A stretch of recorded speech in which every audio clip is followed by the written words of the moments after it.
પ્રકાશશાસ્ત્ર અંગે આપણે ચર્ચા કરી, જેમાં પ્રકાશને આપણે સુરેખ પથ પર ગતિ કરતો સ્વીકાર્યો. હવે વાત કરીશું આપણે પ્રકરણ 10ની, જે છે તરંગશાસ્ત્ર, વેવ ઓપ્ટિક્સ. પ્રકાશ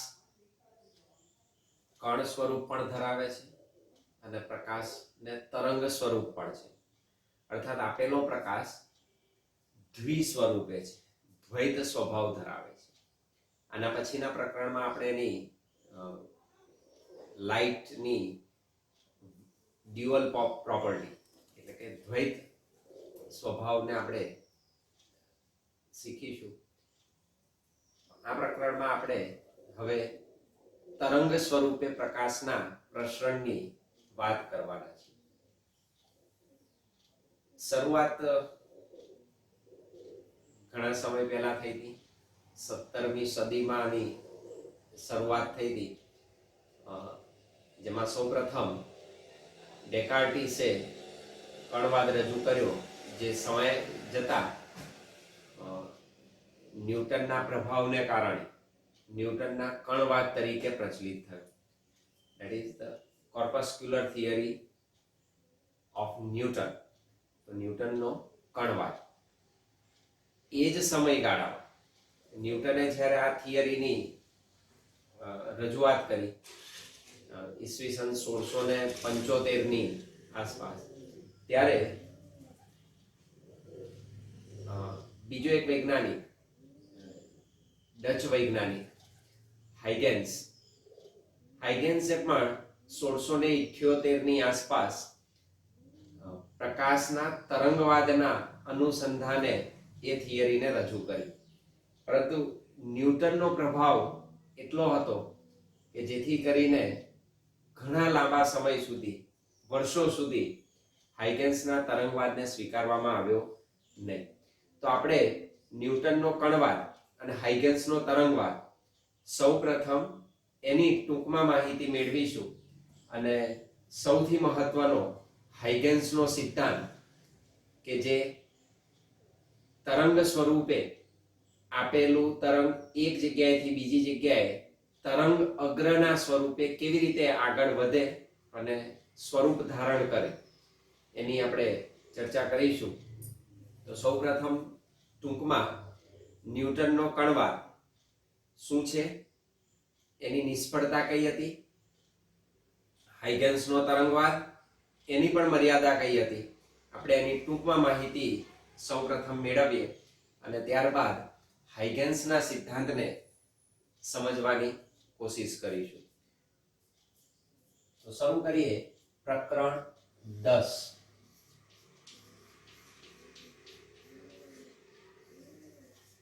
તરંગ પ્રકાશ શાસ્ત્ર. તરંગ પ્રકાશ શાસ્ત્ર, that is called wave optics. Wave optics. આગળ હતું geometrical optics, ray optics. જ્યારે આ છે તરંગ પ્રકાશ શાસ્ત્ર. પ્રકાશનું તરંગ સ્વરૂપ. પ્રકાશ તરંગ સ્વરૂપે પ્રસરણ પામે છે, એ સ્વરૂપની વાત કરીશું.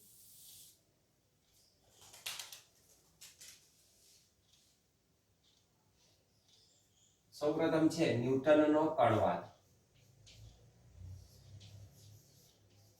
ન્યૂટનનો કણવાદ, that is Newton's theory of corpuscular.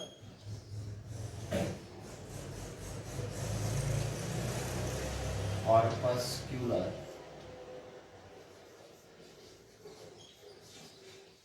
theory of Newton. ન્યૂટનનો કણવાદ. કોર્પસ્ક્યુલર થિયરી એટલે કણવાદ તરીકે, અતિ સૂક્ષ્મ કણ. ન્યૂટને શું કહ્યું?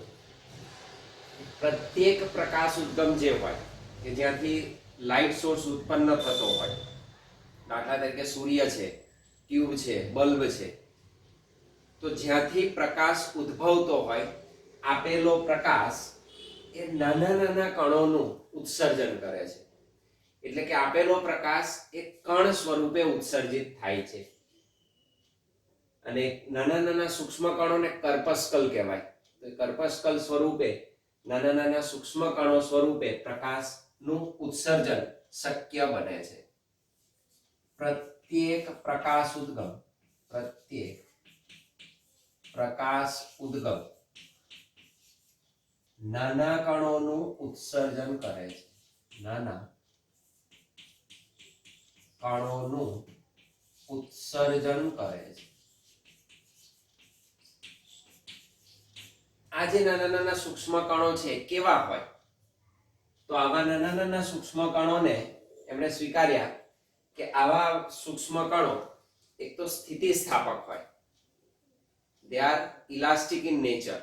કેવા હોય? સ્થિતિસ્થાપક હોય, દ્રઢ હોય, rigid હોય, દળવિહીન હોય, that is massless, એને પોતાનું દળ હોય નહીં. એટલું જ નહીં, તેઓ જુદા જુદા આકાર, એમના આકાર જુદા જુદા હોય, ઉપરાંત એમના પરિમાણ, એમની સાઈઝ પણ કેવી હોય છે? જુદી જુદી હોય છે. આ કણ સ્થિતિસ્થાપક, દ્રઢ, દળવિહીન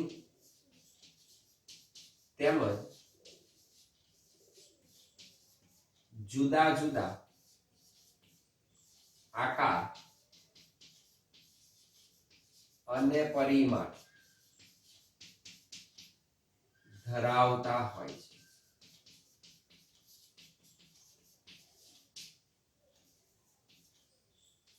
આ કન્ડિશનનો સ્વીકાર કર્યો. આપણે આ બધી શરતો સ્વીકારી લેવાની છે તો જ એ થિયરી જે ન્યૂટને સમજાવી એને આપણે સારી રીતે સમજી શકીએ.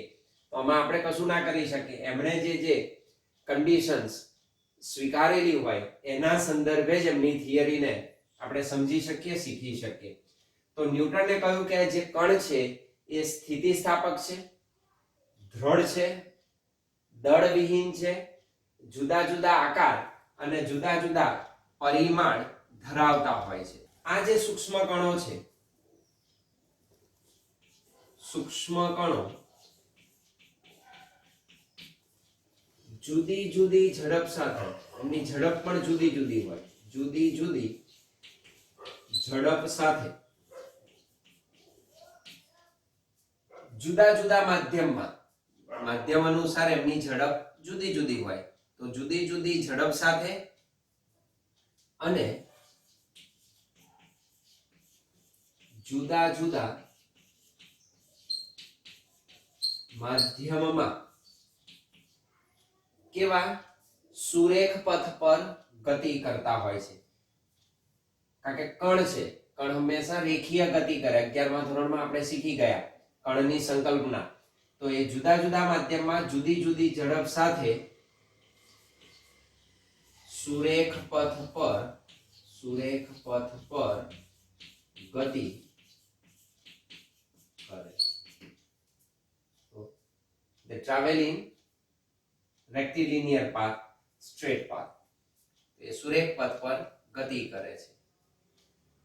આ કણવાદનો તમે સ્વીકાર કરો તો એનાથી ન્યૂટને અમુક ઘટનાઓ સમજાવી જે આપણે સમજી શકીએ કણવાદ સ્વરૂપે. નીચેની બાબતો અથવા ઘટનાઓ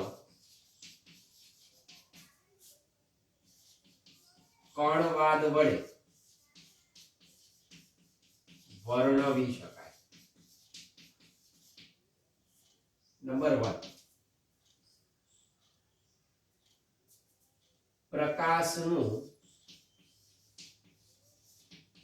સુરેખ પથ પ્રસરણ. આપેલો પ્રકાશ સુરેખ પથ પર પ્રસરણ પામે છે એને આપણે કણવાદ તરીકે શીખી શકીએ. અગાઉના પાઠમાં આપણે વાત કરી કિરણ પ્રકાશ શાસ્ત્રમાં. નંબર 2, બીજી ઘટના સમજાવી પરાવર્તનની. તો પરાવર્તનની ઘટના પણ તમે સમજી શકો,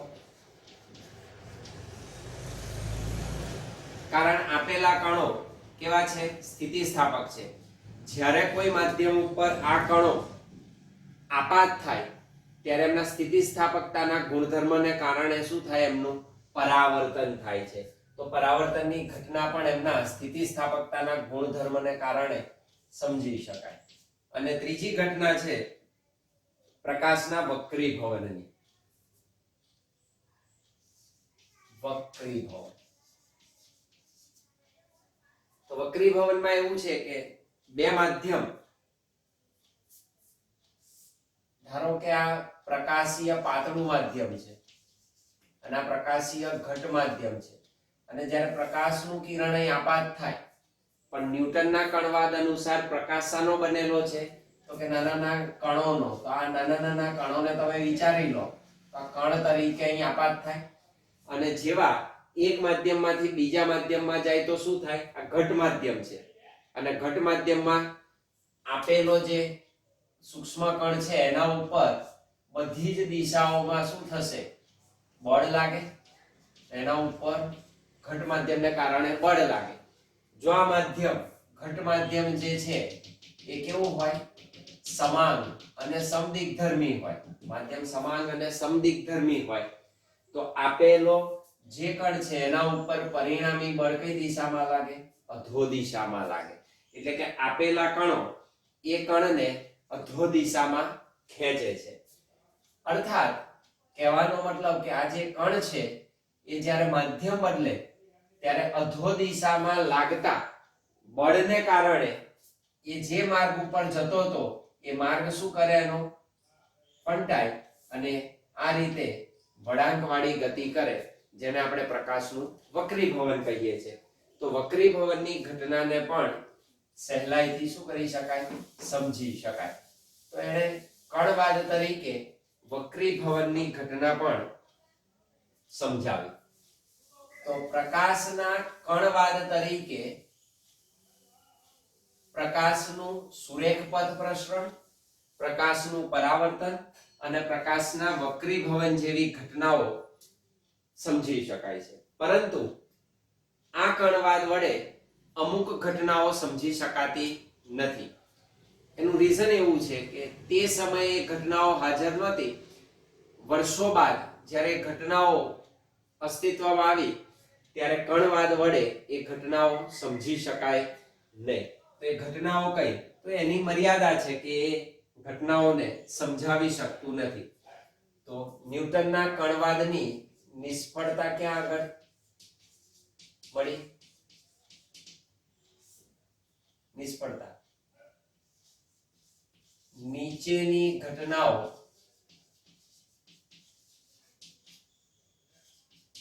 કણવાદ વડે સમજાવી શકાતી નથી. સમજાવી શકાતી. નંબર 1 વ્યતિકરણની ઘટના, ઇન્ટરફિયરન્સ. નંબર 2 ડિફ્રેક્શન એટલે કે વિવર્તનની ઘટના પણ સમજાવી શકાતી નથી. આ બધી ઘટનાઓ પ્રકાશના તરંગવાદ તરીકે આપણે સમજી શકીએ. તે વખતમાં અસ્તિત્વમાં નથી. 17મી સદીમાં, 19મી સદીમાં અસ્તિત્વમાં આવી ધ્રુવીભવન. તો પ્રકાશના કણવાદ, ન્યૂટનના કણવાદની થિયરીઓ દ્વારા વ્યતિકરણ, વિવર્તન અને ધ્રુવીભવન જેવી ઘટના સમજાવી શકાતી નથી. બીજી અમુક બાબતો હતી જે આપણે અહીંયા આગળ નોંધીએ. વક્રીભવનની ઘટના જે હતી એ વક્રીભવનની ઘટનામાં કહ્યું કે પાતળા માધ્યમમાંથી પ્રકાશનું કિરણ ઘટ માધ્યમમાં લંબ તરફ વાંકું વળે. અહીં સુધી બરાબર છે. પણ ન્યૂટનનો કણવાદ એવો કે જ્યારે પ્રકાશનું કિરણ પ્રકાશીય પાતળા માધ્યમમાંથી ઘટ માધ્યમમાં પ્રવેશે અને લંબ તરફ વાંકું વળે ત્યારે આપેલા પ્રકાશના કિરણની ઘટ માધ્યમમાં ઝડપ એ પાતળા માધ્યમમાંની ઝડપ કરતા વધારે હોય છે. આ એક મુદ્દો બહુ મહત્વનો છે ન્યૂટનના કણવાદમાં. તો એણે જે સમજાવ્યું એવું છે કે ઘટ માધ્યમમાં પ્રકાશની ઝડપ વધારે હોય છે. આપણે શીખી ગયા, આપણે અત્યારે જાણીએ છીએ કે પાતળા માધ્યમ કરતા ઘટ માધ્યમમાં પ્રકાશની ઝડપ ઓછી હોય. પણ તે સમયે ન્યૂટને જે કહ્યું દરેકે એને સ્વીકારી લીધું, કારણ કે એનો પ્રભાવ હતો. બાકીના કે તો એ કોઈ માનવા તૈયાર હતું નહીં કે ન્યૂટન કે એ સાચું. એટલો પ્રભાવશાળી વ્યક્તિત્વ ન્યૂટનનું તે વખતે પ્રસ્થાપિત થઈ ચૂક્યું હતું. તો એણે શું કહ્યું? પ્રકાશનું કિરણ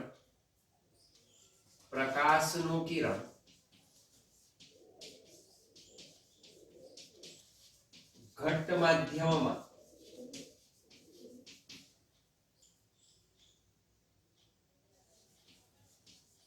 પાતળા માધ્યમ કરતા વધારે ઝડપથી ગતિ કરે છે. અર્થાત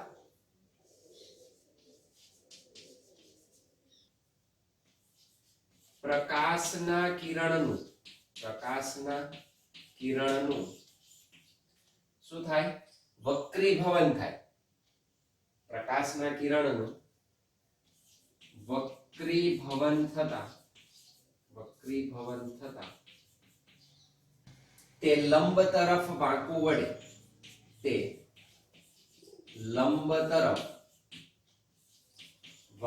વળે ત્યારે તેની બીજા માધ્યમમાં ઝડપ વધારે હોય છે. બીજા માધ્યમમાં ઝડપ વધારે હોય છે. ત્યારબાદ ઘણા વર્ષો પછી 1850 ની આસપાસ 19મી સદીના મધ્ય ભાગમાં એક વૈજ્ઞાનિક થઈ ગયો ફોગલ્ટે દર્શાવ્યું કે પ્રકાશની પાણીમાં ઝડપ એ હવામાંની ઝડપ કરતા કેવી હોય છે? ઓછી હોય છે. નીચે ફોકલ્ટનું વિધાન લખી રાખીએ આપણે. ફોકલ્ટના મતે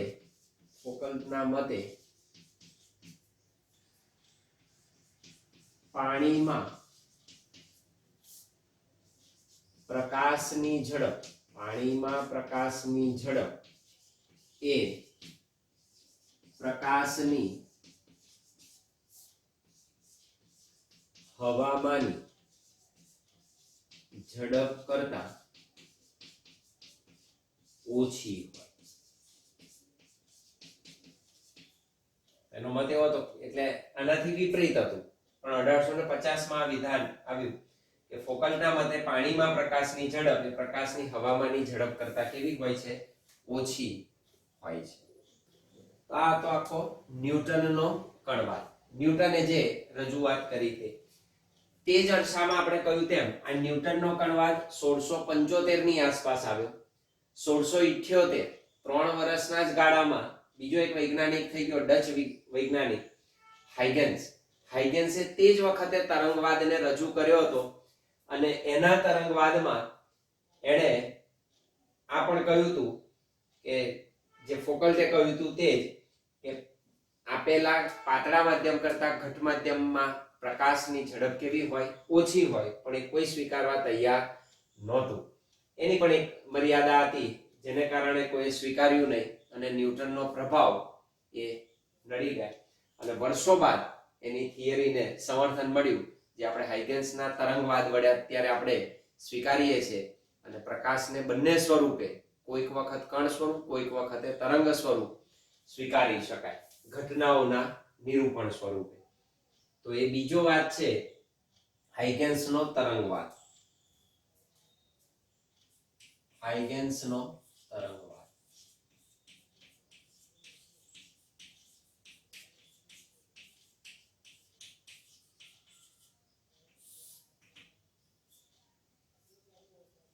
હાઇગેન્સની વેવ થિયરી છે. Wave theory of હાઇગેન્સ.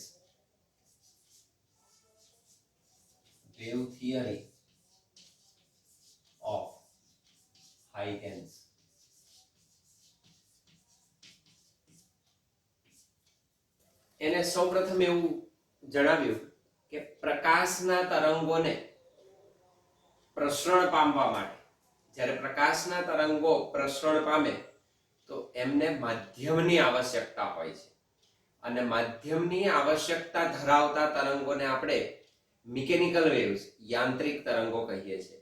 અર્થાત પ્રકાશ એ યાંત્રિક તરંગ છે એવું હાઇગેન્સે રજૂ કર્યું. પ્રકાશના તરંગોને પ્રસરણ માટે હંમેશા માધ્યમની જરૂર પડે છે. અર્થાત પ્રકાશના તરંગો યાંત્રિક તરંગો છે.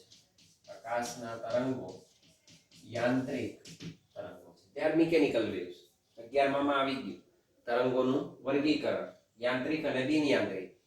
પછીથી સાબિત થયું, મેક્સવેલે સાબિત કર્યું કે એ પ્રકાશ એ યાંત્રિક તરંગ નહીં, પણ it is an electromagnetic wave, એ વિદ્યુત ચુંબકીય વિકિરણ છે. તો પ્રકાશના તરંગોના પ્રસરણ માટે હંમેશા માધ્યમની આવશ્યકતા રહેલી છે, એટલે કે તેઓ યાંત્રિક તરંગો છે. શા માટે એને સહેલાઈથી સ્વીકારી શકાયો નહીં? તો એ અસ્વીકારવાનું કારણ કંઈક આવું છે, કારણ કે પ્રશ્ન આવો જરૂર થાય. તો ન્યૂટન દ્વારા આવા પ્રશ્નો અવશ્ય થયા કે ભાઈ એણે કહ્યું કે તરંગોને પ્રસરણ માટે, પ્રકાશના તરંગને પ્રસરણ માટે માધ્યમની જરૂર પડે છે. તો સૂર્યમાંથી જે કિરણો આવે છે એ સૂર્યમાંથી કિરણો પૃથ્વીની સપાટી ઉપર આવે ત્યારે શૂન્યાવકાશમાં થઈને આવે છે. જો આ પ્રકાશના તરંગોને માધ્યમની આવશ્યકતા હોય તો એ શૂન્યાવકાશમાંથી પ્રસરણ પામીને પૃથ્વીના વાતાવરણમાં કેવી રીતે દાખલ થઈ શકે? એના માટે હાઇગેન્સે આખી એક જુદી થિયરીની કલ્પના કરી હતી, અને એ હતી એનો ઈથર થિયરી. એણે એવું વિચાર્યું હતું કે સમગ્ર બ્રહ્માંડ શૂન્યાવકાશથી ભરેલું નથી, પણ એક પ્રકારનું માધ્યમ, જેને ઈથરનું માધ્યમ કહ્યું, ઈથરના માધ્યમથી સમગ્ર બ્રહ્માંડ છવાયેલું છે.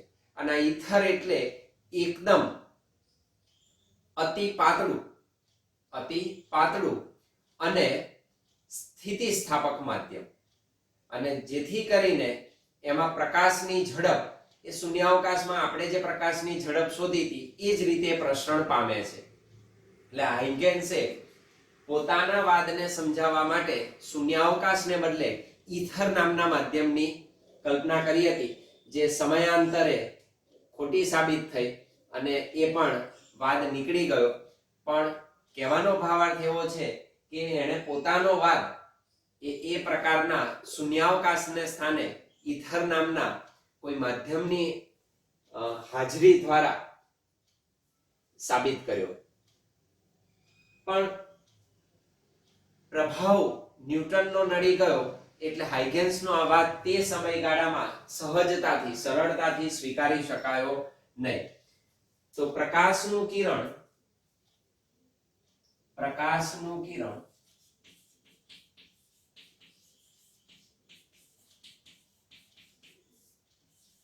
સૂર્યથી પૃથ્વી સુધી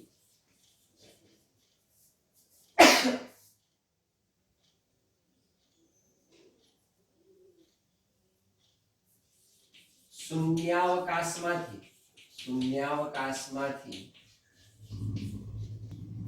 પસાર થઈ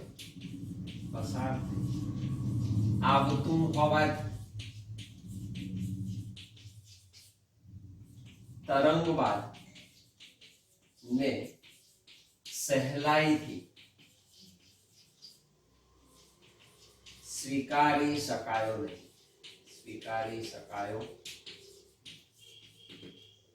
એની મર્યાદા હતી કે શૂન્યાવકાશમાં થઈને આવે ને પછી કેવી રીતે આ પ્રસરણ પામતું હશે, એટલે એના તરંગવાદને તે વખતે સહેલાઈથી સ્વીકારવામાં આવ્યો નહીં. પણ આ હાઇગેન્સના તરંગવાદ વડે ઘણી બધી ઘટનાઓ સમજાવી શકાય. આ તરંગવાદ વડે નીચેની ઘટનાઓ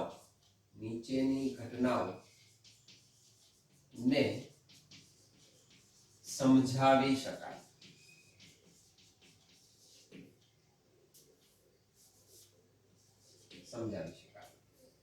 નંબર 1, આ ત્રણ તો ખરી જ. પ્રકાશનું સુરેખ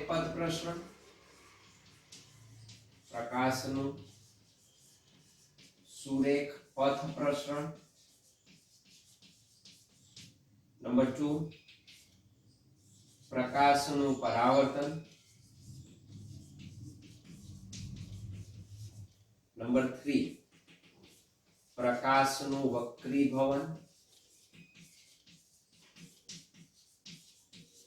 નંબર 4, વ્યતિકરણ, નંબર 5, વિવર્તન. પણ ધ્રુવીભવન સમજાવી શકાયું નહીં, કારણ ફરી એનું એ જ છે કે આ યાંત્રિક તરંગો માટે છે, જ્યારે ધ્રુવીભવનની જે ઘટના છે એ ધ્રુવીભવનની ઘટના લંબગત એવા વિદ્યુત ચુંબકીય તરંગો માટે સાચી છે. તો યાંત્રિક તરંગો, કારણ કે એ તરંગો બિનયાંત્રિક તરંગો છે, તો યાંત્રિક તરંગો દ્વારા ધ્રુવીભવનની ઘટના સમજાવી શકાતી નથી. અને અમે એવું સ્વીકારવામાં આવ્યું હતું કે આ યાંત્રિક તરંગો છે એ સંગત તરંગો છે, જ્યારે આ લંબગત તરંગોની વાત. એટલે આપેલા હાઇગેન્સના તરંગવાદ વડે ધ્રુવીભવનની ઘટના સમજાવી શકાતી નહોતી. ઇવન ફોટોઇલેક્ટ્રિક અસર પણ સમજાવી શકાય નહીં, કારણ કે એ પણ કણવાદ દ્વારા સમજાવી શકાય. તો એની નિષ્ફળતાઓ ધ્રુવીભવન અને ફોટોઇલેક્ટ્રિક અસરને લગતી હતી. તરંગવાદની નિષ્ફળતા,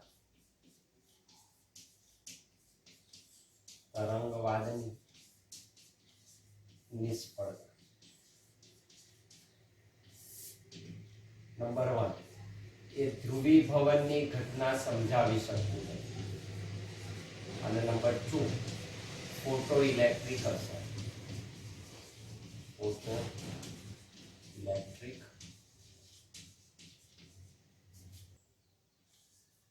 મેક્સવેલના મતે, મેક્સવેલે સૌપ્રથમ વિદ્યુત ચુંબકીય તરંગો તરીકે પ્રકાશને વર્ણવ્યો. એટલે ઘણું બધું મોડું કહેવાય, આપણે તો 19મી સદીની વાત કરીએ છીએ અને આ છેક 17મી સદીની વાત હતી. તો મેક્સવેલના મતે બદલાતા વિદ્યુત અને ચુંબકીય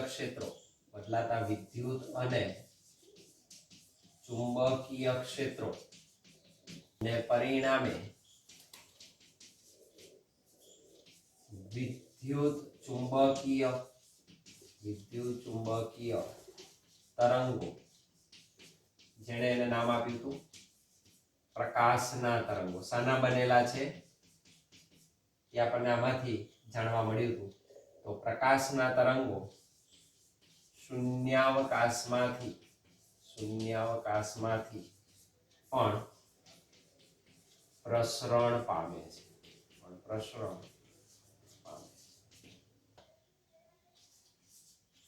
હાઇગેન્સનો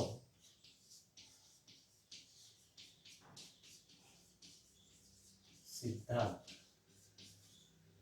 સમજાવો.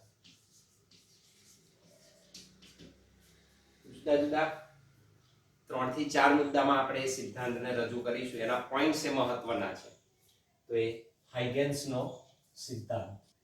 હાઇગેન્સના સિદ્ધાંતમાં સૌથી પહેલો પોઈન્ટ છે એ છે તરંગઅગ્ર. તો હવે આપણે તરંગ તરીકે નહીં, પ્રકાશને તરંગઅગ્ર તરીકે રજૂ કરીશું. That is called wave front. તો વેવ ફ્રન્ટ શું છે? તો આપેલા સમાન કળામાં રહેલા જે કણો છે એ કણોના સ્થાન તરંગ અગ્રને રજૂ કરે છે. એવા સ્થાન કે જેમાં કણોની કડા સમાન હોય, એમાંથી પસાર થતું કોઈ પૃષ્ઠ તમે વિચારો તો એ પૃષ્ઠ તરંગ અગ્રને રજૂ કરે છે. તો તરંગ અગ્ર તરીકે આપણે હવે તરંગનો વિચાર કરીશું. એક તરંગને નહીં નિહાળીએ તો સમગ્રપણે એને તરંગ અગ્ર તરીકે રજૂ કરી શકાય. જેમ કે પાણી હોય, તળાવમાં પાણી હોય તો પથ્થર નાખો તો તમે જોયા છે વેવ્સ ઉત્પન્ન થાય એવું કહીએ છીએ. ખરેખર એ વેવ્સ નથી, એ શું છે? તરંગ અગ્ર છે. આખા તમે જોશો તો જે વર્તુળાકાર તરંગો નિર્માણ પામે છે એમાં બધા જ કણોના દોલનો એક સમાન કડામાં હોય છે અને એ આગળની દિશામાં પ્રસરણ પામતું આપણને જોવા મળે છે. એટલે કે આપેલા તરંગ અગ્ર તરીકે તરંગોના પ્રસરણને આપણે રજૂ કરીશું. તો હાઇગેન્સના સિદ્ધાંતમાં સૌથી મહત્વનો પહેલો મુદ્દો જે છે નંબર 1 એ છે તરંગ અગ્ર શું છે તે. તો આપણે એને ડિફાઇન કરીએ. તરંગ અગ્ર, વેવ ફ્રન્ટ. હવે પછીના પાઠમાં જ્યાં જ્યાં તરંગ વાત કરીએ ત્યાં આપણે તરંગ અગ્રની ચર્ચા કરતા હોઈશું એવું વિચારવાનું. સમાન કડામાં દોલન કરતા કણોના સ્થાનને તરંગ અગ્ર કહેવાય. સમાન કડામાં દોલન કરતા કણોના જે સ્થાન છે, એમના જે લોકસ છે, which are vibrating in the same phase. કડા આપણે જાણીએ છીએ. તો સમાન કડામાં દોલન કરતા કણોના સ્થાન એ શું કહેવાય? તરંગ અગ્રનું નિર્માણ કરે. અર્થાત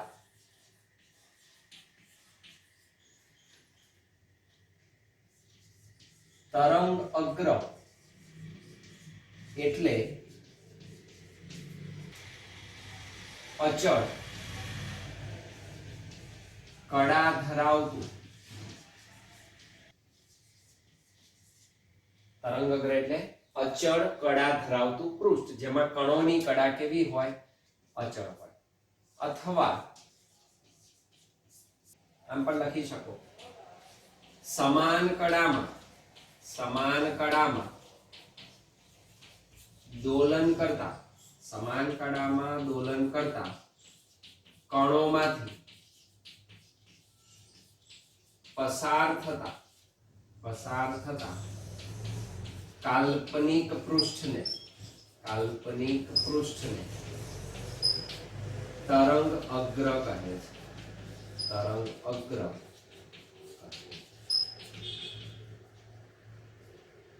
તો તરંગ અગ્રનો ખ્યાલ સૌથી પહેલો ક્લિયર હોવો જોઈએ. તરંગ અગ્ર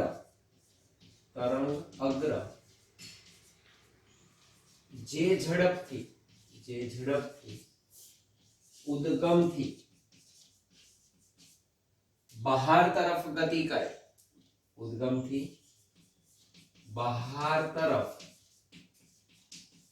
ગતિ કરે તેને તરંગની ઝડપ કહેવાય.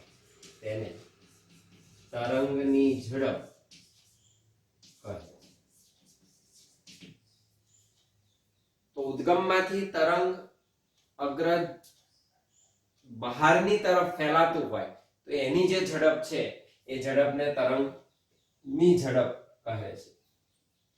વિચાર, તળાવ મેં કહ્યું તો તળાવમાં તમે પથ્થર નાખ્યો તો જ્યાં પથ્થર પડ્યો એનું ઉદ્ગમ થયું.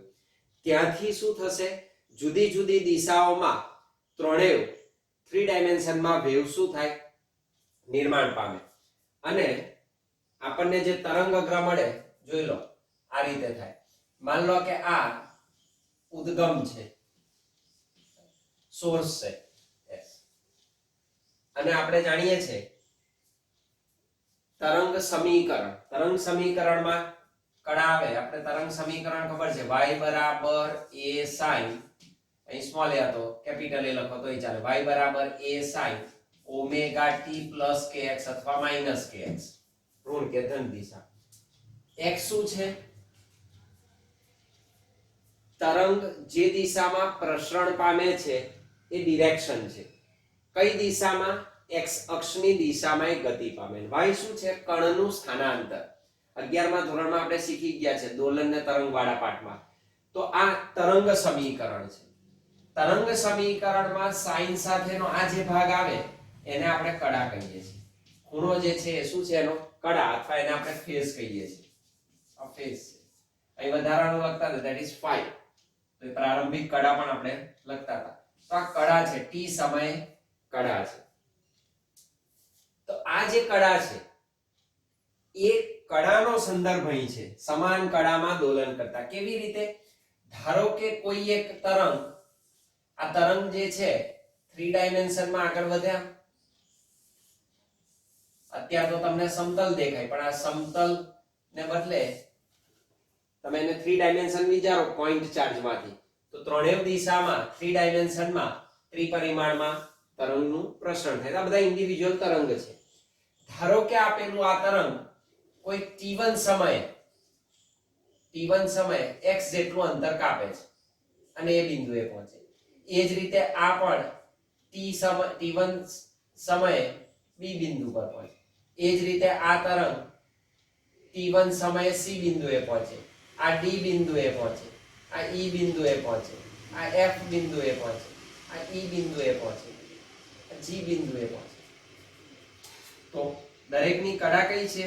Omega t1 plus kx. x જેટલું અંતર t1 સમયે બધા જ કણો સમાન અંતર કાપે છે. એમાંથી પસાર થતું કાલ્પનિક પૃષ્ઠ તમે વિચારો. તો બધા જ જે કણો છે આ બિંદુ પરના એ સમાન સમયે સમાન અંતર કાપેલા છે. તો એમાંથી પસાર થતું આ જે પૃષ્ઠ મળ્યું, that is what we call is wave front. તો એને wave front તરંગ અગ્ર કહેવાય. t2 સમય લો તો અહીં આગળ મળશે કે નહીં મળે? તો t2 સમય આગળની તરફ તમને મળે. તો એ t2 સમયે દરેકના સ્થાન બદલાઈ ગયા, કડા દરેકની બદલાઈ ગઈ, પણ t2 સમયે દરેકની કડા કેવી છે? સમાન. તો એ રીતે તરંગ અગ્રનું શું થાય? નિર્માણ થાય. તો સમાન કડામાં દોલન કરતા આ જે કણો દોલન કરે છે સમાન કડામાં છે, બધાની કડા કેટલી છે? Omega t1 plus kx. તો એવા સ્થાનને, આજે આખું સ્થાન રચાયું, it is called wave front. એને તરંગ અગ્ર કહે છે. તે તરંગ અગ્રનો ખ્યાલ થયો. તો સમાન કડામાં દોલન કરતા કણોમાંથી પસાર થતું જે કાલ્પનિક પૃષ્ઠ, જે આપણે કહ્યું તેમ કે તળાવ કે પાણીમાં જ્યારે પથ્થર નાખીએ ને જે ઉદ્ભવે, તો એ જે પ્રસરણ પામે છે આખું તરંગ અગ્ર એક જગ્યાએથી બીજી જગ્યાએ શું થતું હોય છે? ગતિ કરતું હોય છે, એવું આપણે વિચારી શકીએ. હા, એક જગ્યાએથી બીજી જગ્યાએનું પ્રસરણ કેવી રીતે થાય? એ જ ઘટના આપણને હાઇગન્સના સિદ્ધાંત તરફ દોરી જશે. તો પહેલો પોઈન્ટ છે તરંગ અગ્ર, હાઇગન્સના સિદ્ધાંત. નંબર 2, બીજો પોઈન્ટ છે કે આપેલા તરંગ અગ્રને લંબ રૂપે તરંગની દિશા હોય તો તરંગનું પ્રસરણ કઈ દિશામાં થશે? તરંગ અગ્રને લંબ રૂપે. હમણાં જ કહ્યું તેમ કે આ બિંદુમાંથી તરંગ પ્રસરણ પામ્યું અને આ રીતનું આપણને ગોળાકાર તરંગ મળે, તો આ બધા જ વેવ્સ એને કેવા હશે? પરપેન્ડિક્યુલર. એને કેવી રીતે પસાર થાય? લંબ રૂપે પસાર થશે. કારણ સેન્ટરમાંથી પસાર થાય તો આ વર્તુળને આ કેવું હોય? પરપેન્ડિક્યુલર. તો આ બધા કેવા હશે? લંબ રૂપે. આ બધા લંબ રૂપે. તો તરંગ અગ્રને લંબ રૂપે હંમેશા તરંગનું પ્રસરણ શક્ય બને. તો એનો બીજો મુદ્દો છે, એનું પ્રસરણ કેવી રીતે થાય છે. That is the most important. તરંગ અગ્ર ડ્રો કરવા માટેનો એક સૌથી મહત્વનો પોઈન્ટ છે. તો બીજો મુદ્દો આપણને કહે છે તરંગ પ્રસરણની દિશા. તરંગ પ્રસરણની દિશા હંમેશા તરંગ તરંગગ્રહને લંબ રૂપે હોય છે, તરંગગ્રહને લંબ રૂપે હોય છે. તો તરંગનું પ્રસરણ હંમેશા તરંગગ્રહને લંબ રૂપે થાય છે. બીજા શબ્દોમાં કેવું હોય, અર્થાત તરંગની ઊર્જા તરંગ અગ્રને લંબ દિશામાં ગતિ કરે છે. તો જ્યારે જ્યારે તરંગ અગ્ર દોરવાનું હોય ત્યારે આ કન્સેપ્ટ હંમેશા યાદ રાખવો કે તરંગનું પ્રસરણ હંમેશા તરંગ અગ્રને લંબ રૂપે જ થતું હોય છે. ત્રીજો પોઈન્ટ છે તરંગ અગ્રના વિવિધ પ્રકાર. તો કેટલા પ્રકારના તરંગ અગ્રો મળે એની વાત બતાવી દઉં પહેલા. જો તો મુખ્યત્વે તરંગ અગ્રને આપણે 3 પ્રકાર પાડીએ છીએ. એક છે બિંદુવત ઉદ્ગમ. જ્યારે ઉદ્ગમ કેવું હોય, બિંદુવત, ઉદ્ગમ બિંદુવત હોય. તો આપેલા બિંદુવત ઉદ્ગમમાંથી ઉત્સર્જાતા જે તરંગો છે એ સમાન અને સમદિગ્ધર્મી માધ્યમમાં ત્રિપરિમાણમાં આગળ પ્રસરણ પામતા હોય. તો એ 3 ડાયમેન્શનમાં, અહીં 2 ડાયમેન્શન દેખાશે, 3 ડાયમેન્શનમાં પ્રસરણ પામે, ઉપર નીચે, આજુબાજુ, આગળ પાછળ, ડાબી જમણી, ચારે બધી જ દિશાઓમાં 3 ડાયમેન્શનમાં શું થાય, આ ઉદ્ગમમાંથી તરંગોનું પ્રસરણ થાય. ત્યારે એનાથી આપણે કહ્યું તેમ ચોક્કસ સમયે, ચોક્કસ અંતરે, સમાન કળામાં દોલન કરતા કણોમાંથી પસાર થતું કાલ્પનિક પૃષ્ઠ તમે ડ્રો કરો તો વર્તુળ નહીં, શું આપશે, આખો ગોળો રચે. 3 ડાયમેન્શનમાં એની કઈ રચના તૈયાર થાય, ગોળાની રચના તૈયાર થાય.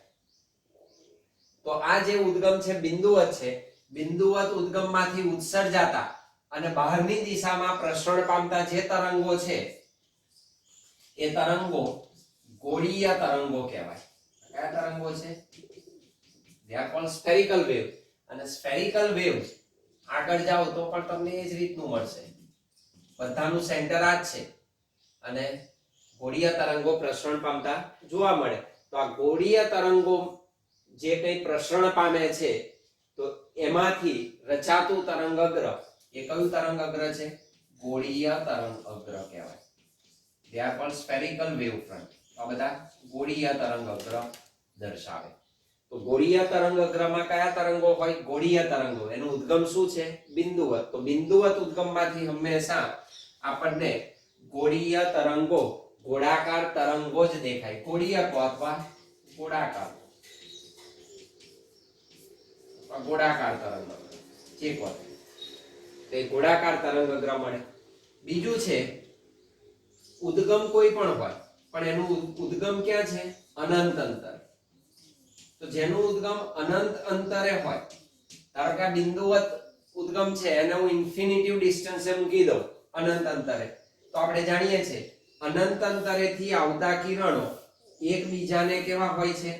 સમાંતર હોય છે. તો આપેલા સમાંતર કિરણો અહીં કહ્યું તેમ કેવું સમાંતર છે. તરંગ અગ્રને હંમેશા તરંગ પ્રસરણની દિશા કેવી હોય? લંબ. તરંગ પ્રસરણ આ દિશામાં છે તો એને લંબ શું મળશે?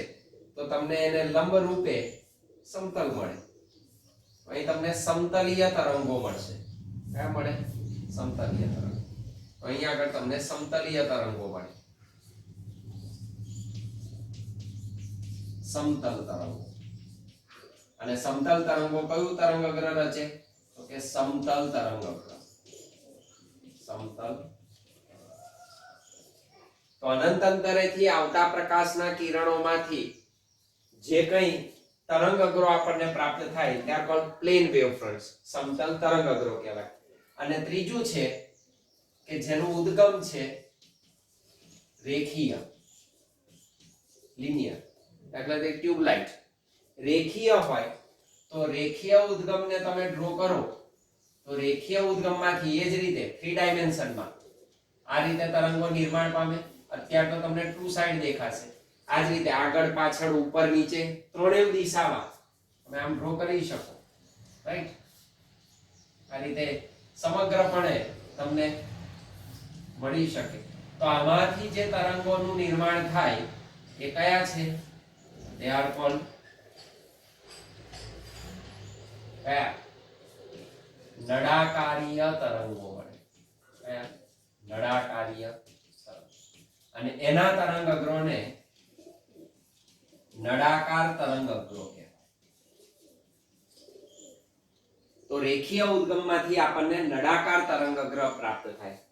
તો હાઇગેન્સે કહ્યું કે તરંગ અગ્ર ત્રણ પ્રકારના છે. એક ગોળાકાર તરંગ અગ્ર, સમતલ તરંગ અગ્ર અને નળાકાર તરંગ અગ્ર. આનું ઉદ્ગમ બિંદુવત છે, બિંદુવત ઉદ્ગમમાંથી ઉત્સર્જાતા હોય. આનું ઉદ્ગમ કોઈ પણ હોય પણ એ અનંત અંતરે હોય. અને રેખીય ઉદ્ગમમાંથી ઉત્સર્જાતા તરંગો આપણને નળાકાર તરંગ અગ્રની રચના આપે છે. તો ત્રણ પ્રકારના તરંગ અગ્રોને આપણે નોંધીશું. તરંગ અગ્રના પ્રકાર. નંબર 1, પહેલા પ્રકારની આપણે વાત કરીશું એ છે ગોળાકાર તરંગ અગ્ર. ગોળાકાર તરંગ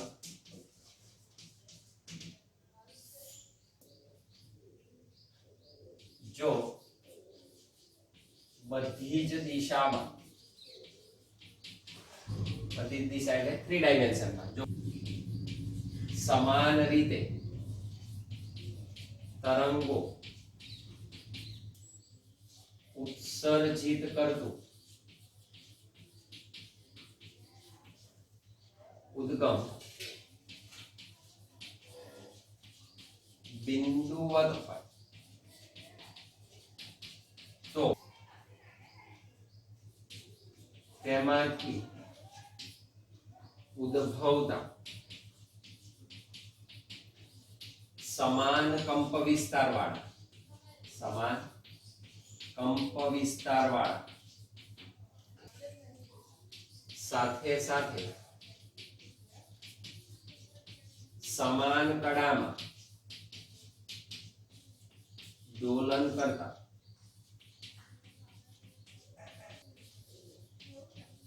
બિંદુઓના સ્થાન ગોળીય તરંગો દર્શાવે.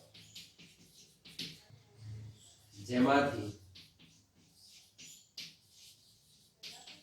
ઉદ્ભવતા તરંગ અગ્ર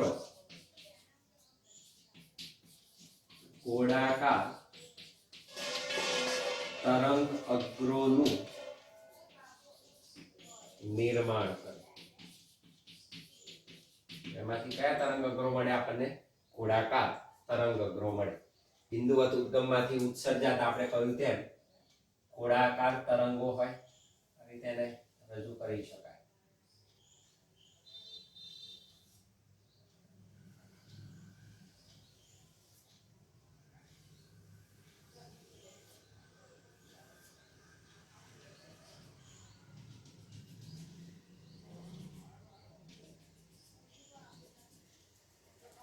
બિંદુવત ઉદ્ગમ છે. અને આ જે તરંગો છે ને કેવા હોય? લંબરૂપે. આ રીતે બિંદુવત ઉદ્ગમમાંથી ઉત્સર્જાતા જેનું કેન્દ્ર એક જ હોય એવા ગોળીય તરંગોનું નિર્માણ થાય. ગોળીય તરંગ, ગોળો છે, વર્તુળ છે, એટલે વર્તુળનો ગોળો છે, સ્ફિયર છે. તો ગોળીય તરંગો ગોળાકાર તરંગ અગ્રોનું નિર્માણ. અને કહ્યું તેમ તરંગો એને કેવા હોય? લંબરૂપે પ્રસરણ પામે. વેવ્સ એને 3 ડાયમેન્શનમાં આગળ વધી શકે.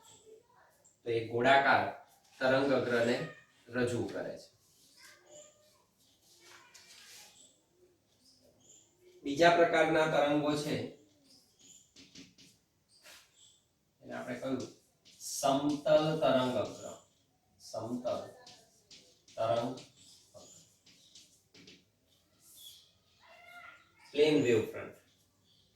જો ઉદ્ગમ ગમે તે હોય પણ ક્યાં હોય? અનંત અંતરે. જો ઉદ્ગમ અનંત અંતરે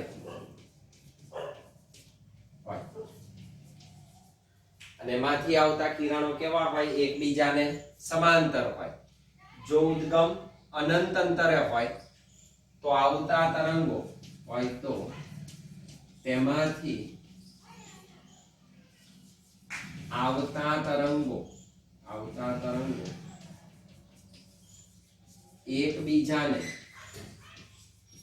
સમાંતર સમતલ તરંગો રચે, જેમાંથી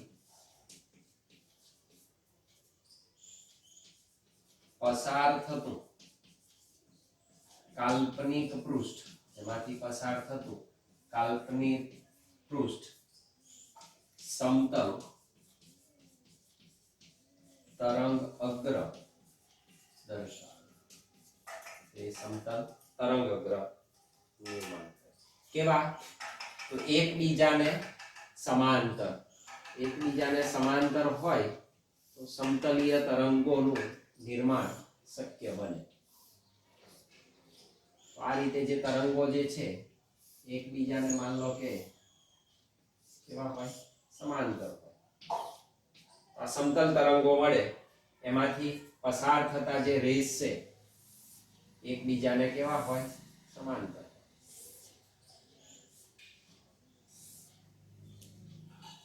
તરંગો શાનું નિર્માણ કરે? સમતલ તરંગ અગ્રનું નિર્માણ કરે. સમતલ તરંગ અગ્ર રચી શકે.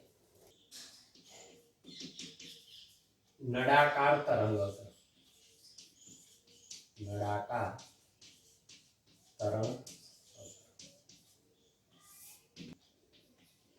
જો ઉદ્ગમ રેખીય હોય તો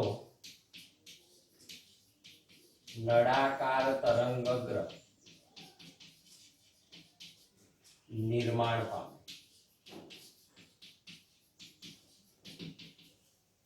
તો રેખીય ઉદ્ગમ હોય તો નળાકાર તરંગગ્ર આપણને પ્રાપ્ત થાય. માનો કે આ રેખીય છે, આપણે કહ્યું તેમ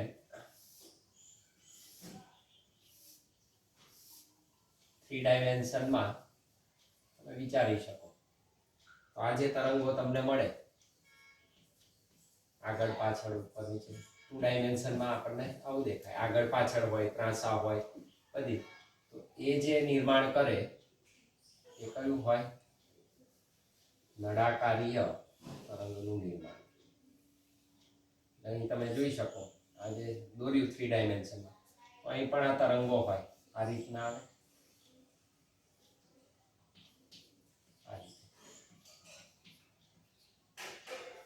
થ્રી ડાયમેન્શનમાં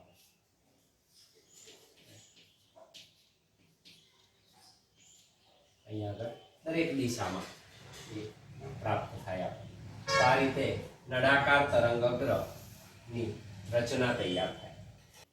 ચોથા પોઈન્ટમાં જે વાત કરી એ છે લઘુ તરંગોની, wavelets.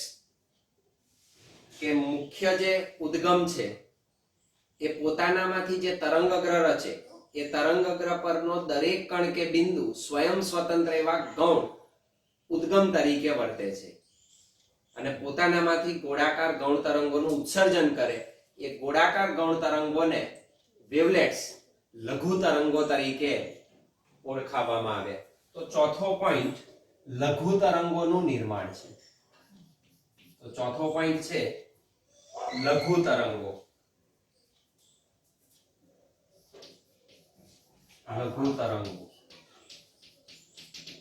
that is called wavelets. Wavelets કહેવાય. લઘુ તરંગો, ગૌણ તરંગો. તે ગૌણ તરંગોનું નિર્માણ દર્શાવવામાં આવે. કે ધારો કે આ એક મૂળ ઉદ્ગમ છે, ધારો કે આ મેઇન સોર્સ, આ મેઇન સોર્સ છે. અને એમાંથી એક મુખ્ય આમાંથી જે તરંગઅગ્ર નિર્માણ પામે મેઇનમાંથી, માન લો કે આ બિંદુ જ છે એટલે ગોળાકાર તરંગઅગ્રનું નિર્માણ થાય, તો એ ગોળાકાર તરંગઅગ્ર આપણને આમ દર્શાવે.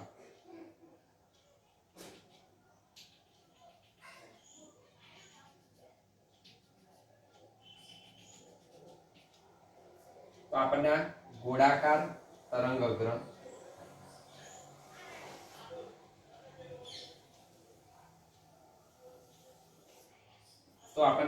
ગોળાકાર તરંગઅગ્ર પ્રાપ્ત થાય. બિંદુવત ઉદ્ગમમાંથી ગોળાકાર તરંગઅગ્ર મળે. આ મેઇન છે.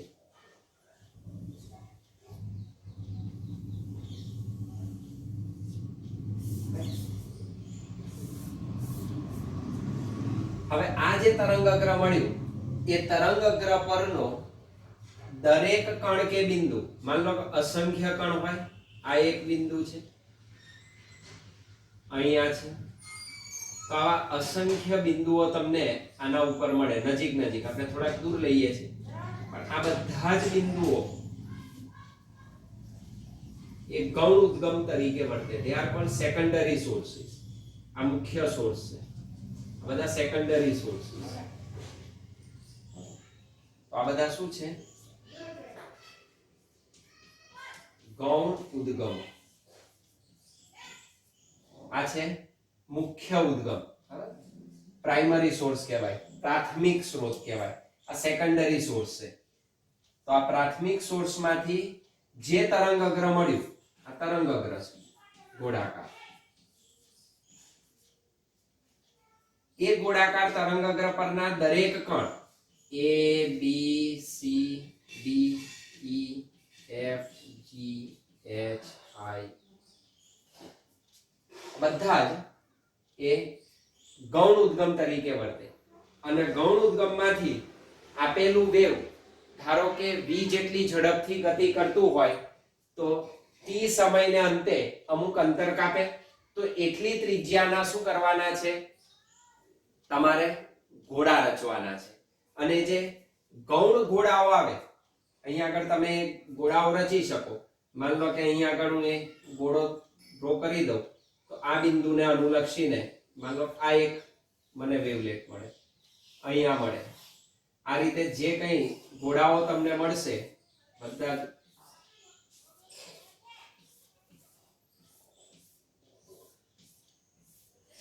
આ રીતે આ જે ઘોડાઓ મળે આ બધાને શું કહેવાય? લઘુ તરંગો. બધા લઘુ તરંગો છે. ગૌણ ઉદ્ગમમાંથી ઉત્સર્જાતા ત્યાં પણ વેવલેટ્સ, આ લઘુ તરંગો છે જે ઉત્સર્જન પામે. અને એને પરિસ્પર્શતું તમે પૃષ્ઠ દોરો તો એ ગૌણ તરંગ અગ્રનું સ્વરૂપ આપે. આને પરિસ્પર્શતું તમે આ પૃષ્ઠ દોરો હવે, તો આને કહેવાય ગૌણ તરંગ અગ્ર. ગૌણ તરંગ. તો આ રીતે લઘુ તરંગોનું નિર્માણ થાય.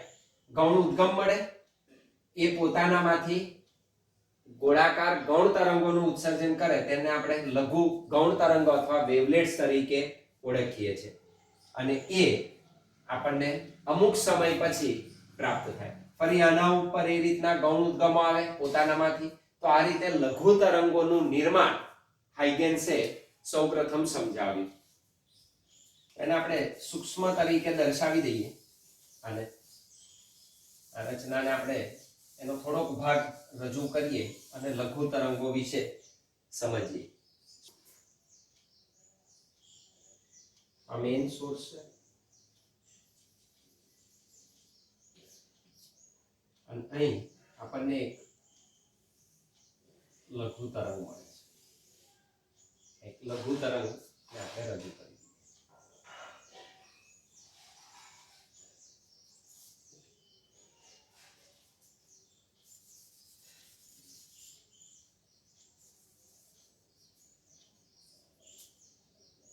થોડોક જ ભાગ દર્શાવેલો છે, સમગ્રપણે આખું આવે આપણે એને દર્શાવી નથી.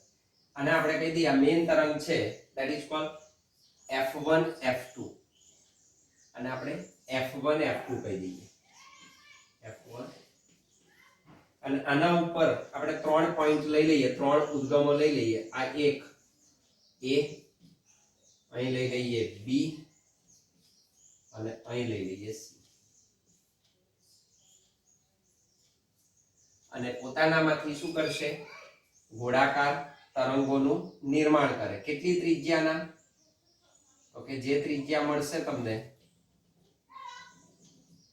જે લઘુ તરંગો તમને પ્રાપ્ત થાય, આર્ક અહીં ડ્રો કરી શકાય. અહીંથી આપણે ચાપ દોરીશું, એ ચાપ આમાં આવે.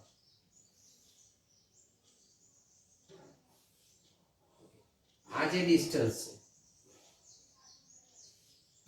that is v ટો. ટો જેટલા સમયે v ઝડપથી કાપેલું અંતર, તો v ટો જેટલું અંતર. તો આ વેવલેટ્સ ને આપણે સમજીએ, આખા તરંગો જ છે.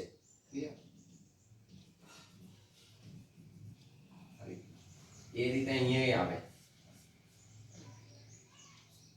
તો v ટો જેટલા અંતરના શું કરીશું? વેવલેટ્સ આપણે ડ્રો કરેલા છે. તરંગ અગ્ર પરનું દરેક કણ કે બિંદુ, અહીં દર્શાવેલા છે A, B અને C, 3 લીધા છે. દરેક કણ કે બિંદુ સ્વયં સ્વતંત્ર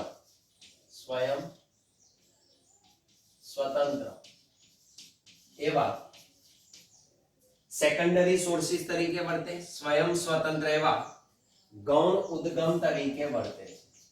ગૌણ ઉદ્ગમ તરીકે વર્તે છે. અને પોતાનામાંથી ગોળાકાર ગૌણ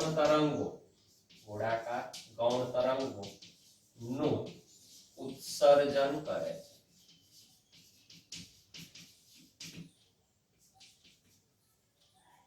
તો સેકન્ડરી જે સોર્સિસ છે એ પોતાનામાંથી બીજા સેકન્ડરી વેવ્સ ગૌણ તરંગોનું ઉત્સર્જન કરે. ગોળાકાર ગૌણ તરંગો એના લઘુ તરંગો તરીકે ઓળખાય. ધારો કે t બરાબર 0 સમય પ્રારંભમાં તરંગ કેવા આકારનું છે આપણે જાણીએ છીએ. ધારો કે t બરાબર 0 સમયે તરંગ અગ્રનો આકાર જાણીતો છે. ધારો કે ગોળાકાર તરંગ અગ્ર છે, કાં તો સમતલ તરંગ અગ્ર છે, કાં તો નળાકારી. આપણે જાણીએ છીએ 0 સમય પ્રારંભમાં તરંગ અગ્ર કયા આકારનું છે એ આપણે જાણીએ છીએ. હાઇગેન્સના સિદ્ધાંત મુજબ અમુક સૂક્ષ્મ સમય લઈ લઈએ આપણે. t બરાબર ટો સમયે તરંગ અગ્રનો નવો આકાર જાણી શકાય. સૂક્ષ્મ સમય બાદ એનો નવો કેવો આકાર હશે આપણે જાણી શકાય. 5મા મુદ્દામાં આપણે આ જોઈશું કેવી રીતે નવું તરંગ અગ્ર રચી શકાય, એનું સ્થાન અને સ્વરૂપ. હાઇગેન્સનો સિદ્ધાંત એવી ભૌમિતિક રચના છે, these are geometry, ભૌમિતિક રચના છે કે જેની મદદથી આપેલ સમયે તમે તરંગ અગ્રનો આકાર જાણતા હોય તો પછી કોઈ પણ સમયે તરંગ અગ્રનો નવો આકાર જાણી શકાય. જેની મદદથી આપેલ સમયે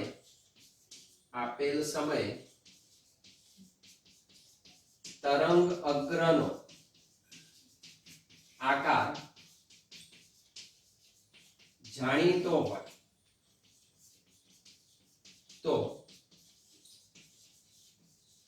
અમુક સમય બાદ તેના નવા તરંગ અગ્રના આકારના સ્વરૂપને જાણી શકાય. એના નવા તરંગ અગ્રના આકારના સ્વરૂપને આપણે શું કરી શકીએ? જાણી શકીએ. આકૃતિમાં દર્શાવ્યા મુજબ બહાર ફેલાતા તરંગને ધ્યાનમાં લેતા. તો અહીંથી બહારની તરફ તરંગ શું થાય છે? ફેલાય છે. એને આપણે વિચારીએ છીએ.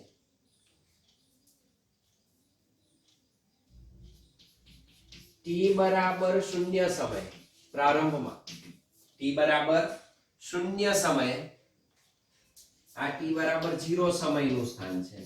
F1 F2 ટી બરાબર 0 સમયે F1 F2 ગોળાકાર તરંગ અગ્ર નો ભાગ, આજે F1 F2 દર્શાવ્યું એ તરંગ અગ્રનો આપણે ભાગ દર્શાવ્યો, આખું નથી દર્શાવ્યું. F1 F2 ગોળાકાર તરંગ અગ્રનો ભાગ દર્શાવ.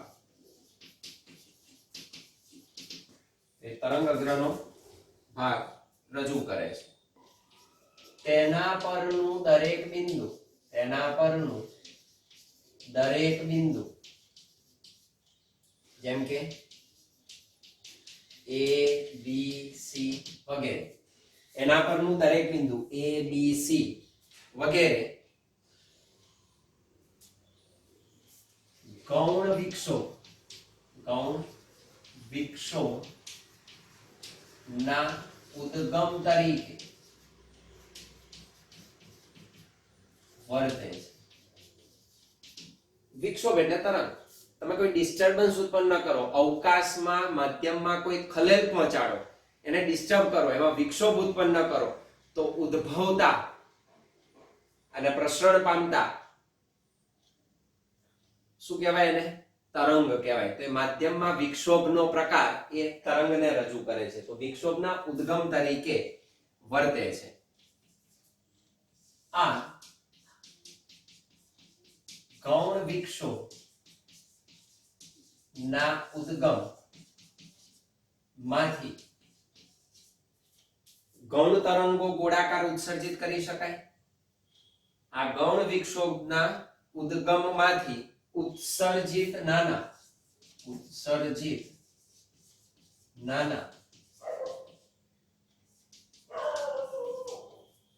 જો આ નાના ગોળાકાર તરંગો મળશે, દરેક પોતાનામાંથી ગોળાકાર તરંગોનું શું કરશે? ઉત્સર્જન કરશે. ઉત્સર્જિત નાના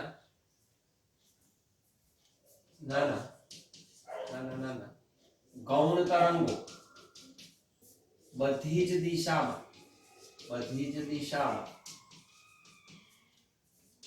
તરંગની ઝડપથી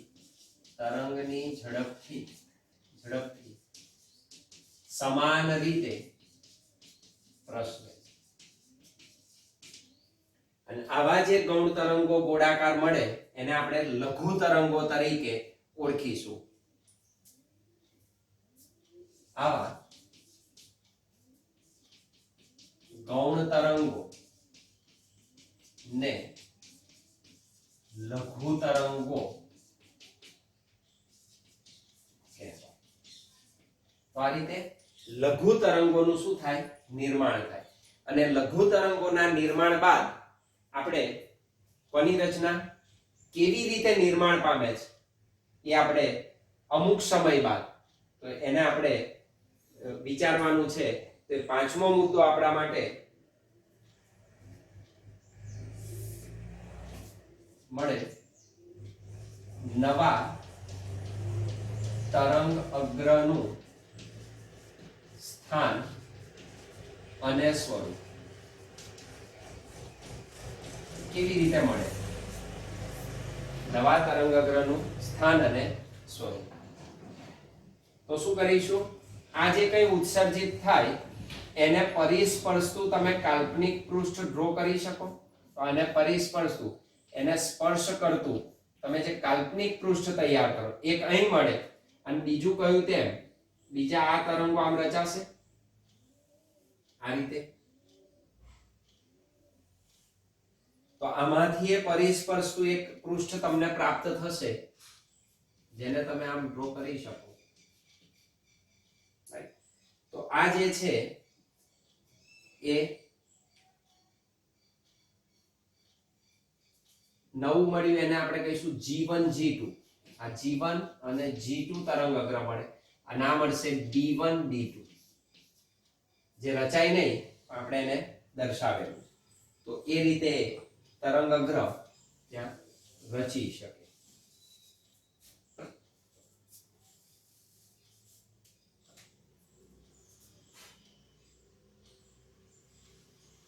આ મેઇન તરંગ ઉદ્ગમ છે, મેઇન સોર્સ. આ રીતે એનું ઉત્સર્જન થાય. તો નવા તરંગ અગ્રનું સ્થાન અને સમય શું મળે તે.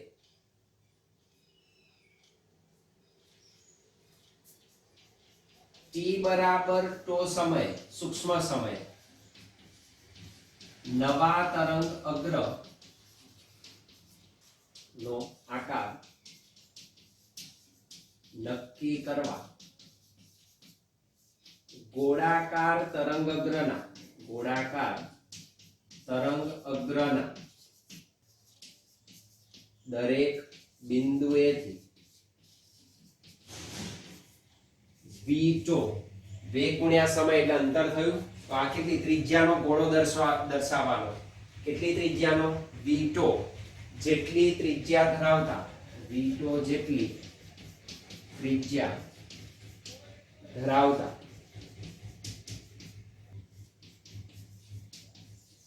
ગોળાઓ દોરતા.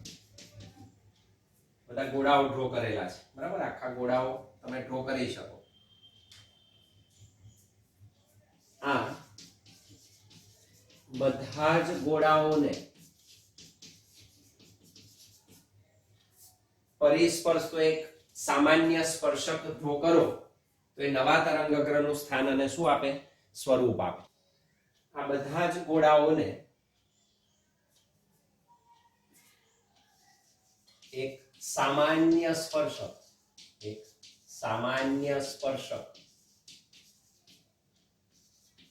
દોરવામાં આવે. બધાને પરિસ્પર્શતો એક સ્પર્શક તમે ડ્રો કરી દો, સ્પર્શક દોરવામાં આવે તો તે t બરાબર ટો સમય ને અંતે, t બરાબર ટો સમય ને અંતે, કેટલો સમય છે, t બરાબર ટો સમય ને અંતે નવા તરંગ અગ્રનું સ્થાન ક્યાં છે તે અને કેવા સ્વરૂપનું છે, સ્થાન અને સ્વરૂપ આપે છે, જેને આકૃતિમાં G1 G2 વડે રજૂ કરે છે. તો G1 G2 વડે આપણે રજૂ કરેલ છે. પણ આની મર્યાદા છે, તો છેલ્લે એની મર્યાદા લખી દઈએ. કઈ મર્યાદા છે? તમે જો પાછળની દિશામાં પણ એક તરંગ મળે છે D1 D2. પાછળની દિશામાં પણ એક તરંગ અગ્ર D1 D2 મળે. પાછળની દિશામાં પણ એક તરંગ અગ્ર D1 D2 મળે. આ સંદર્ભે હાઇગેન્સે દર્શાવ્યું કે શું એને રજૂ કર્યું? તો એને દર્શાવ્યું કે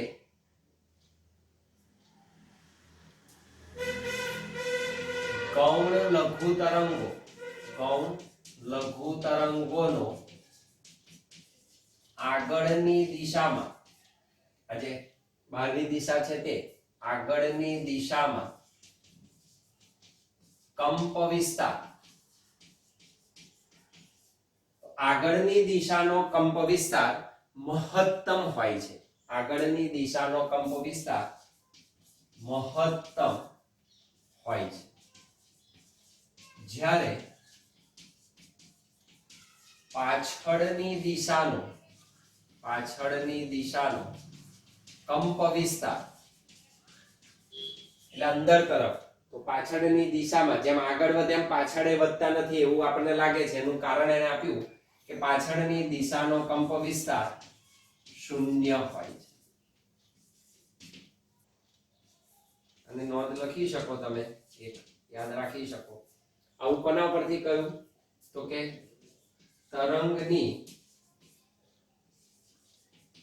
આગળ કે પાછળ ની દિશામાંની તીવ્રતા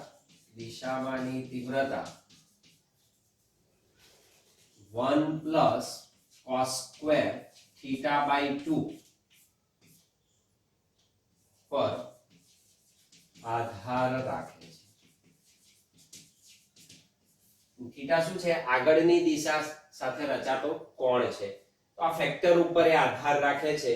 એના આધારે તમે શોધો તો આગળની દિશામાં એ કંપ વિસ્તાર મેક્સિમમ મળે, પાછળની દિશામાં 0 મળે. ખાલી યાદ રાખવાનું હોય. તો આ રીતે લઘુ તરંગો અને નવા તરંગગ્રહનું સ્થાન અને સ્વરૂપ અમુક સમય બાદ તમે કેવી રીતે રચી શકો એની સમગ્રપણે સંપૂર્ણ જાણકારી હાઇગેન્સે રજૂ કરી. હાઇગેન્સનો સિદ્ધાંત, એનું વિધાન, એનું સેન્ટેન્સ આપણે લખી રાખીએ.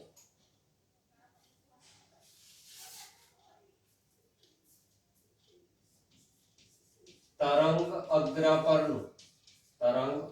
પરનું દરેક કણ કે બિંદુ એ સ્વયં સ્વતંત્ર એવા ગૌણ ઉદ્ગમો તરીકે વર્તે છે અને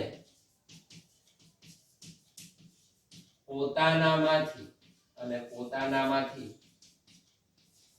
ગોળાકાર ગૌણ તરંગો ઉત્સર્જે છે. સૂક્ષ્મ સમયને અંતે આ ગોળાકાર ગૌણ તરંગોને પરિસ્પર્શતું, આપણે સ્પર્શકની વાત કરી તે પરિસ્પર્શતું કાલ્પનિક પૃષ્ઠ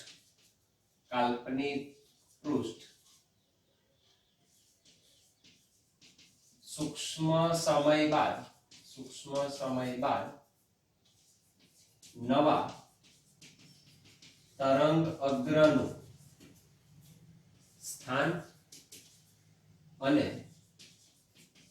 સ્વરૂપ આપે છે. અને હાઇગેન્સનો સિદ્ધાંત કહેવાય, હાઇગેન્સ પ્રિન્સિપલ.